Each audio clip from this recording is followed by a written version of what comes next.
বাংলাদেশে নাকি দুইটি মাত্র পরীক্ষিত দেশপ্রেমিক শক্তি, একটা বাংলাদেশের সেনাবাহিনী আর হচ্ছে জামাত ইসলাম।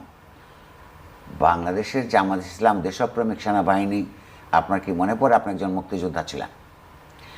এই বাক্যটা হুবহু পাকিস্তানের বিরুদ্ধে বাংলাদেশের সশস্ত্র মুক্তিযুদ্ধের সময়ে গোলাম আজম বলে বেড়াতেন যে পাকিস্তানি সশস্ত্র বাহিনী আর হচ্ছে জামাত ইসলাম পাকিস্তান রক্ষার পক্ষে এক পরীক্ষিত দেশপ্রেমিক শক্তি। সেই বয়ানটা হুবহু একটা নতুন পরিস্থিতিতে 1971 সালের 16ই ডিসেম্বরে সৃষ্ট নতুন পরিস্থিতিতে জামাতে ইসলাম যে সেই 16ই ডিসেম্বর তৈরি হওয়ার বিরুদ্ধে কাজ করেছে, যাদের বিরুদ্ধে দল হিসেবে, যাদের বিরুদ্ধে আপনার মানবতা বিরোধী কাজের জন্যে যাদের বিচার হওয়া উচিত, তারা স্বাধীন বাংলাদেশে